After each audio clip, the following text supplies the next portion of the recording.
voulais vous parler de ça. Ville remportée par LFI, une forte délinquance. Donc ça continue, ce racisme sur Bali Bagayoko, maire LFI. Depuis un an, la situation s'était améliorée et c'est un carnage depuis lundi soir. On parle de plusieurs attaques au couteau, d'une dizaine de rides, des rodéos sauvages tous les soirs. Bah attends, qu'est-ce qu'il raconte Jordan Florentin? Il passe sa vie à dire, regardez, dans les banlieues islamisées, c'est n'importe quoi. Hein. Il y a des attaques au couteau 2 par jour, des rodéos tous les soirs et extrêmement de délinquance. Hein. On peut plus vivre dans ces quartiers. Qu'est-ce qui se passe? Bali Bagayoko, il est élu et là il est en mode genre, regardez, c'est n'importe quoi maintenant. Mais Jordan Florentin, tu dis qu'il y a ça tous les jours dans toutes les villes de France?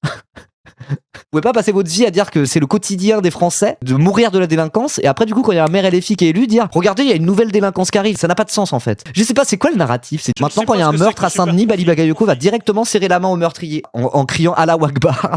Les policiers témoins qui m'ont expliqué que le maire Bali Bagayoko était venu rendre visite au poste de police municipale lundi et ensuite décider le fait qu'on allait leur retirer d'abord les LBD et peut-être plus ensuite. Genre qu'est-ce que des policiers municipaux ont besoin de tireurs de LBD en fait? Et je veux dire la plupart des pays occidentaux ils ont pas une police armée comme ça pendant les manifs. Mais alors là du coup ils veulent des lanceurs de LBD pour les policiers municipaux. Genre vraiment ça n'a aucun sens. Ça n'a aucun sens quoi. Ça se voit autant que c'est une perruque que ça se voit que c'est de la propagande.